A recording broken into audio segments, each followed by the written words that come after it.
성경에는 4개의 복음서가 있는데 이 4복음서는 모두 똑같이 부활하신 그날 예수님께서 여인들 그리고 제자들을 만나시고 나타나셨음을 증언하고 있습니다. 요한복음과 누가복음에서는 예수님이 2번 나타나신 기록이 있습니다.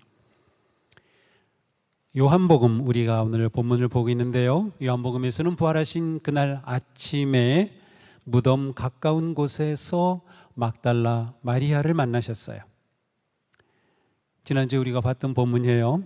마리아를 만난 예수님, 마리아가 그 감격과 기쁨 가운데 제자들이 있는 곳을 찾아서 뛰어갔어요.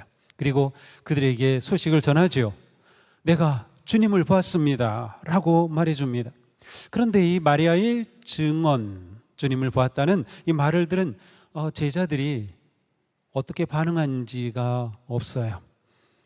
아마 제자들은 그 마리아의 말을 듣고 예수님의 부활에 대한 믿음, 어떤 확신 같은 게 없었던 것 같아요. 왜냐하면 그 부활을 깨닫지 못한 채 그들은 여전히 두려워서 숨어가지고 문을 꼭 닫고 지금 그들끼리 모여 있는 것입니다. 바로 저녁에 주님께서 그렇게 두려워 숨어있는 제자들에게 나타나셨습니다. 오늘 말씀에 그들이 문을 닫고 있었다, 닫았다는 것은 물론 이제 문을 이렇게 물리적으로 닫은 것을 말하지만 이것은 그들의 내면을 보여주기도 합니다. 공포와 절망, 두려움 가운데 그들이 마음이 완전히 닫혀진 것이죠. 예수님의 죽음이라는 충격과 두려움 앞에서 제자들은 절망으로 문을 잠근 채 방 안에 자신들을 가두고 있었습니다. 그러나 부활하신 주님께서는 물리적인, 심리적인, 영적인 장벽을 뚫고 그들 가운데 숨어있는 그들에게 나타나셨습니다. 그리고 그들에게 평화의 인사를 하시죠. 샬롬, 너희에게 평화가 있을지어다. 그리고 주님은 자신의 2 손과 옆구리의 상처를 드러내 보여주십니다. 못이 박히고 창에 찔렸던 그 상처를 그대로 드러내신 것이죠. 바로 제자들은 두려워서 숨었던 그 십자가의 상처입니다. 또 예수님이 온몸으로 받아내신 고난의 상처입니다. 예수님은 그냥 부활하신 몸으로 제자들에게 나타나시면 됐을 텐데 왜 굳이 상처를 드러내 보이셨을까요? 상처와 마주하지 않고서는 새로운 시작이 불가능하기 때문입니다. 제자들은 그 상처와 마주해야만 했습니다. 참된 평화와 회복은 자신의 수치와 상처와 아픔을 인정할 때 가능합니다. 우리가 병원 가기 두렵죠. 예약 잡아놓고 있으면 다 불안해요. 그래서 저에게 와서 기도 요청하고 안수 기도 받고 그래요. 저도 그래요. 저도 병원 예약하고 검사하고 뭐 그러면 두려워요. 그런데 이러한 질병이 있구나라는 걸 알아내고 인정할 때 치료가 가능한 거예요. 예수님은 그들에게 상처를 드러내심을 통해서 치유의 일을 시작하시는 것이죠. 이사야서 이런 말씀이 있어요. 그가 찔림은 우리의 허물 때문이요 그가 상함은 우리의 죄악 때문이라. 그가 징계를 받음으로 우리가 평화를 누리고 그가 채찍에 맞음으로 우리는 나음을 받았도다. 징계와 채찍의 증거가 평화와 치유를 가져오는 것이에요. 예수님의 고난과 상처는 평화와 치유를 베푸시는 은총의 증거였습니다. 세상의 권력자들은 자신의 강함을 증명하려 하지만 주님은 자신의 약함, 자신의 상처를 통해 세상을 구원하시는 분이십니다. 이렇게 주님의 상처를 본 제자들은 부활하신 주님을 알아보고 기뻐하였습니다. 그들의 두려움이 기쁨으로 바뀌었습니다. 이때 예수님이 또다시 인사하셔요. 샬롬, 2번째로 평화의 인사를 하십니다.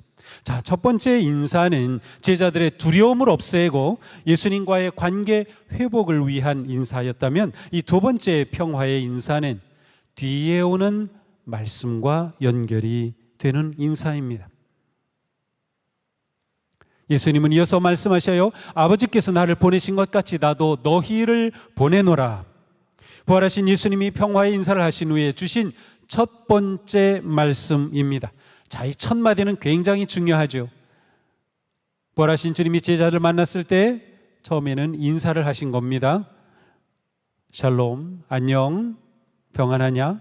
인사하신 후에 주신 첫 마디, 너무나도 중요하죠. 그 첫 마디가 무엇이에요? 아버지께서 나를 보내신 것 같이 나도 너희를 보내노라. 요한은 이 장면을 기록하면서 제자들이 부활하신 주님을 만나고 기뻐하였다라고는 했지만 그 감동, 감격, 그 감정, 이런 것들은 전혀 기록해 놓지 않고 있어요. 베드로가 나서서 큰 소리로 이르되 요한이 어떠하되 이런 아무런 기록이 없어요.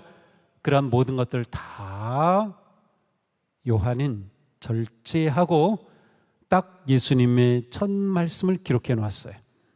그만큼 중요하고 의미 있는 말씀인 거죠. 예수님은 제자들을 보내신다는 거예요. 나도 너희를 보내노라. 어디로 보낼까요? 맞아요. 세상으로 보내는 거예요. 어떤 세상? 그들이 지금 두려워가지고 숨어 있잖아요. 그런데 그 세상으로 지금 나가라고 말씀하시는 겁니다. 예수님이 부활하셔서 제자들에게 나타나신 것은 단지 내가 부활했다라는 것을 증명하고 보이기 위해서가 아니었어요.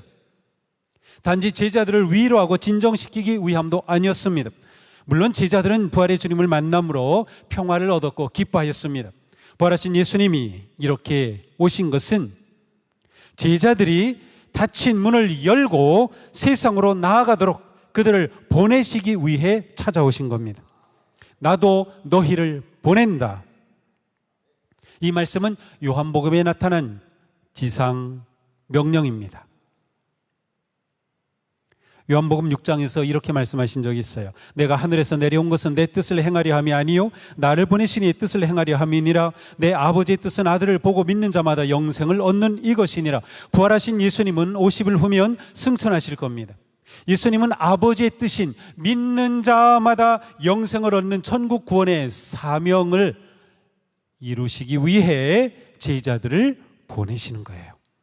그들을 통해 이 사명을 성취하시려는 거죠. 그렇습니다. 부활의 주님은 우리를 보내십니다. 예수님이 우리를 부르신 것은 보내시기 위함입니다. 우리가 부활의 백성으로 이렇게 모인 것은 생명의 씨앗으로 흩어지기 위해서입니다. 부활의 주님을 만난 우리가 가야 할 곳은 세상입니다. 부활의 주님은 우리에게 어두운 곳에서 빛을 비추고 어둠, 두려움 있는 곳에 평화를 선포하고 절망 있는 곳에 소망을 전하라고 하십니다. 부활의 은혜와 소망과 능력을 힘입은 우리는 이 세상에서 그렇게 부활의 백성으로 살아가는 것이에요. 그러면 우리는 세상에서 어떻게 부활의 백성으로 살아야 합니까? 예수님은 아버지께서 나를 보내신 것 같이 나도 너희를 보내노라 라고 하셨어요. 하나님께서 예수님을 이 땅에 보내신 것과 같이 예수님이 제자들을 보내신다는 거예요. 근데 같이라고 하는 이 단어에 담긴 뜻은 하나님께서 예수님을 이 땅에 보내시고 예수님이 이 땅에 오셔서 행하신 그 방식 그대로 나도 너희를 보낸다라는 뜻입니다. 그러므로 제자는 예수님이 세상에 오신 것과 같은 똑같은 모습과 방식으로 세상을 향해 나아가서 부활의 백성으로 살아가는 것입니다. 그 방식이 뭐죠? 예수님을 살펴보면 우리는 그 방식을 알 수 있어요. 첫 번째는 권리 포기입니다. 무엇보다 예수님은 우리에게 오시기 위해 자기의 권리를 포기하셨습니다. 우리와 같은 모습으로 이 땅에 오시기 위해 하나님과 같은 분이셨지만 그 능력과 영광을 포기하셨어요. 자기 권리를 포기하고 내려놓음, 이것이 예수님의 방식입니다. 우리가 세상으로 보냄을 받은 것은 자기를 내려놓고 세상을 품기 위해서입니다. 하나님이 예수님을 보내심으로 우리를 사랑하셨듯이 우리도 같은 방식으로 세상을 향해 나아가라는 것이에요. 이웃을 사랑하기 위해 이기적인 삶, 자기중심적인 삶의 방식을 내려놓고 남을 배려하고 사랑하고 섬기는 삶의 방식을 택해야 하는 거예요. 이것이 부활의 백성의 삶입니다. 두 번째로 종의 삶을 사는 것이에요. 곧 섬김의 삶입니다. 예수님은 우리를 위하여 종이 되셨어요. 사도 바울은 말씀합니다. 그분은 하나님의 모습을 지니셨으나 하나님과 동등함을 당연하게 생각하지 않으시고 자기 포기하셨고 오히려 자기를 비워 종의 모습을 취하시고 사람과 같이 되셨습니다. 예수님은 종이 되어 섬기셨습니다. 예수님은 십자가를 앞에 두고 제자들과 식사하시던 자리에서 제자들의 발을 씻어주시면서 말씀하셨어요. 너희가 나를 선생님 또는 주님이라고 부르는데 그것은 옳은 말이다. 주이며 선생인 내가 너희 발을 씻어주었으니 너희도 서로 남의 발을 씻어주어야 한다. 이날 예수님은 친히 종이 되셔서 종이 해야 할 일을 하셨습니다. 섬김의 본을 보여주신 거죠. 바로 이것이 우리가 세상에서 부활의 백성으로 살아가는 방식입니다. 예수님의 제자인 우리는 부활의 백성으로 세상에서 섬김의 삶을 살아야 합니다. 자신이 섬겨야 할 사람을 외면하지 마십시오. 자신이 섬겨야 할 상황을 피하지 마십시오. 기꺼이 섬김의 방식을 선택하시기 바랍니다. 세 번째로 친구가 되어주는 것이에요. 예수님은 그리스도이시며 주님이셨지만 군림하지 않으셨습니다. 오히려 세상에서 친구가 되어주셨어요. 예수님은 제자들을 가리켜 나의 친구다라고 말씀하셨어요. 예수님은 모든 사람의 진정한 친구가 되었습니다. 인종을 뛰어넘고 남녀 구별을 뛰어넘고 나이를 뛰어넘고 신분을 뛰어넘어 참된 친구가 되어주셨어요.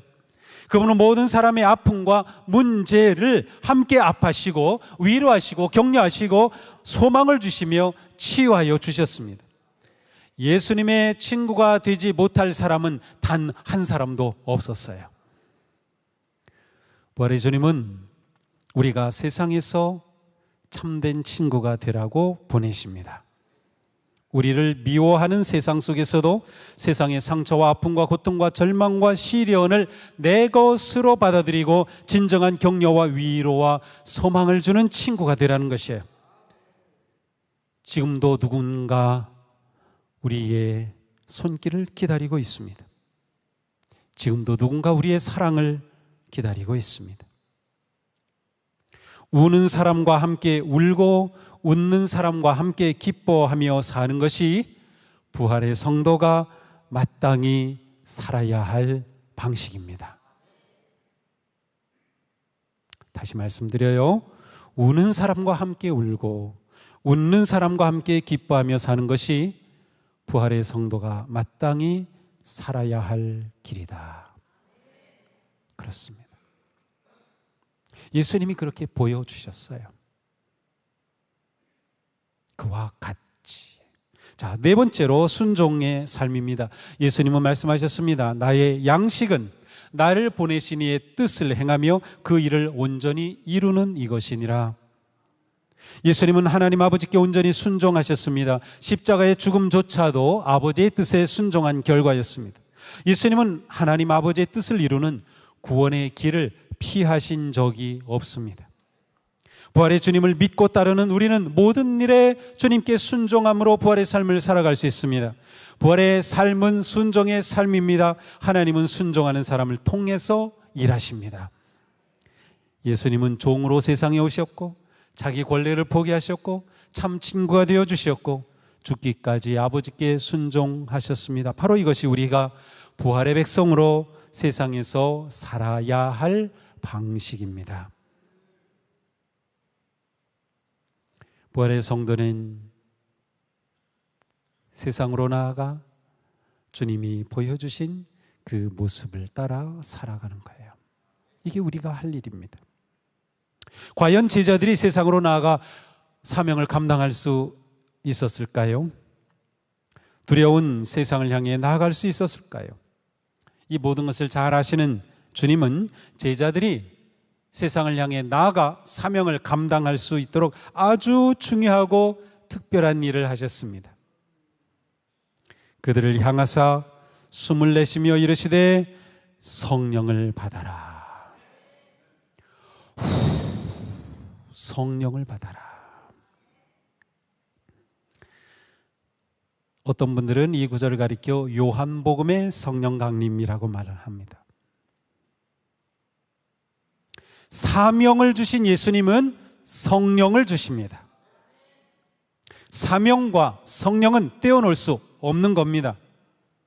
예수님은 이미 제자들에게 말씀하셨어요. 아버지께서 내 이름으로 보내실 성령, 그가 너희에게 모든 것을 가르치고 내가 너희에게 말한 모든 것을 생각나게 하리라. 너희는 마음에 근심하지도 말고 두려워하지도 말라.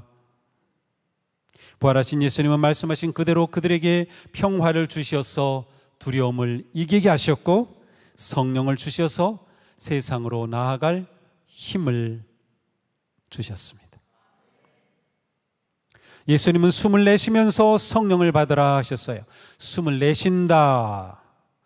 자, 이 똑같은 단어가 창세기 2장에 가서 보면 흙으로 사람을 빚으신 하나님께서 그들에게 어떻게 해요? 생기를 불어넣으시니 생명이 된지라. 똑같은 단어입니다. 그렇습니다. 에스겔서 37장에서도 에스겔 골짜기에 있는 뼈들에게 생기가 들어가니 똑같은 단어를 사용하고 있어요. 그렇습니다. 예수님의 부활은 단지 죽었다 살아났다 이것을 넘어서 타락한 창조 세계가 새롭게 시작되는 제8일의 창조입니다. 제8일의 창조라고요? 제 설교를 들었던 분들은 기억해내실 수 있어야 돼요. 8 기억납니까? 8이 무엇을 의미하는지 하나도 안 나죠. 네, 그렇게 잊어버려야 제가 또 설교를 하죠. 다 기억하면 제가 어떻게 설교를 해요? 자, 요 앞에 보면 세례반이 있어요. 저게 몇 각형이게요? 팔각형입니다. 왜 팔각형일까? 성부, 성자, 성령 삼각형을 하든지 동서남북 사각형을 하든지, 근데 왜 팔각형일까요? 8이라고 하는 숫자는 기독교 역사에서 특별히 초대교회에서 아주 중요한 상징적 숫자였습니다. 자, 하나님께서는 6일 동안 온 우주 만물을 지으시고 제7일에 안식하심으로 완성하셔요. 그 인류가 타락을 했어요. 예수님이 이 땅에 오셨어요. 십자가를 지시고 이제는 부활하셔서 참 생명과 구원의 길을 여셨어요. 자, 타락한 세상 가운데 새 창조의 시작의 날이 8일입니다. 8이에요. 그래서 우리는 8일의 백성이라고 말하기도 합니다. 그래서 세례반을 팔각형으로 만드는 거죠. 세례는 뭐예요? 우리가 새 사람으로 거듭난 그러한 증거, 그러한 상징이잖아요. 그래서 팔각형인 거예요. 예수님의 부활은 바로 이렇게 제8일의 새 창조의 삶을 시작하신 것을 보여주시는 겁니다. 예수님은 제자들에게 직접 숨을 불어넣으셨어요. 성령을 받으라. 이 말씀은 지금 받으라는 말씀이에요. 내가 지금 성령을 너에게 준다라는 말씀이에요. 부활하신 주님이 이렇게 숨을 내쉬면서 성령을 주심으로 제자들에게 부활의 생명을 불어넣으셨습니다. 성령을 주심으로 제자들이 그 부활의 생명을 가지고 세상을 향해 나아가게 하신 겁니다. 보내심에 순종할 생기를 얻은 것이죠. 이처럼 요한복음에서 부활은 생명의 역사이며 새로운 창조의 역사입니다.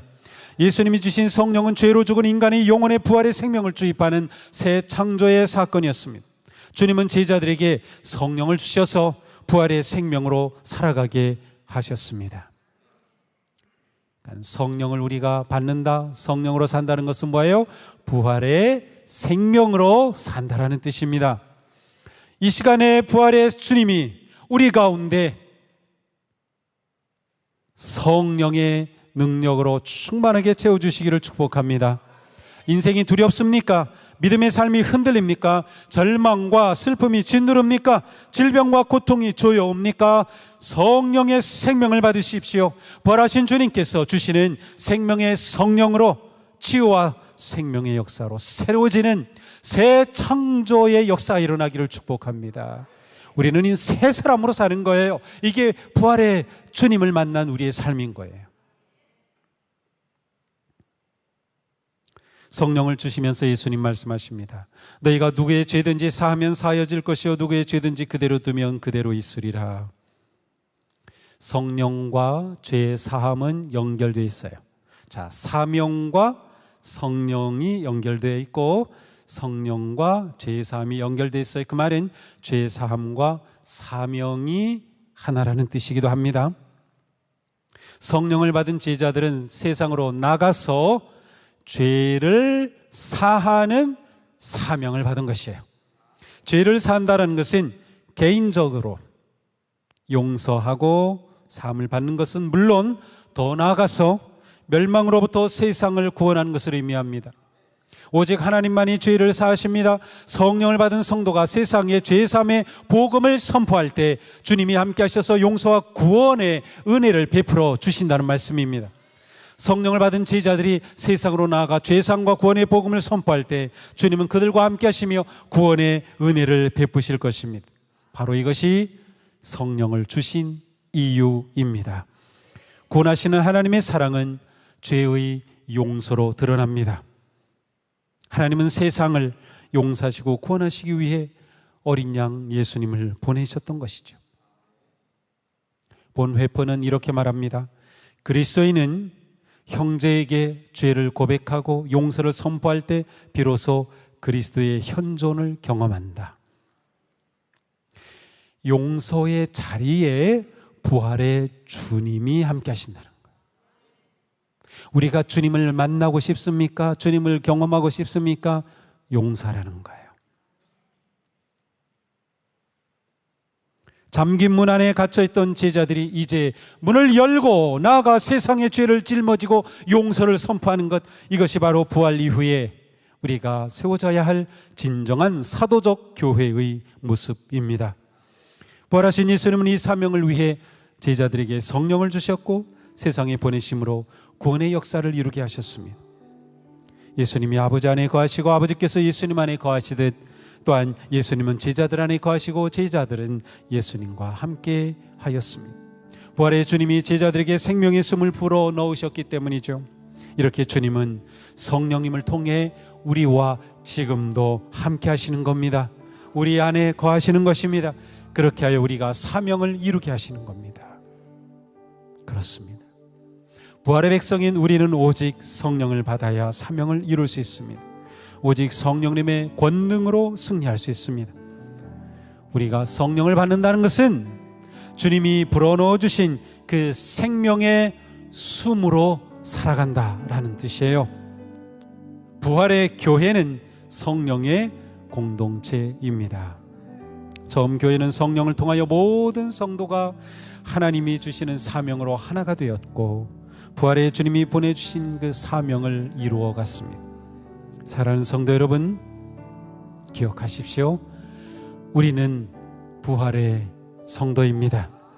어떤 어려움과 위기 속에서도 부활의 생명과 성령의 능력으로 사랑하고 봉사하고 섬기며 생명의 삶을 살아가기를 축복합니다. 부활의 은혜와 능력으로 세상을 구원하고 자신과 세상을 치유하며 복된 승리의 길을 달려가는 거룩한 부활의 성도들이 되기를 주님의 이름으로 축복합니다. 기도합시다. 주님, 부활하셔서 우리를 위한 영원한 생명이 되어주셨고 또한 우리에게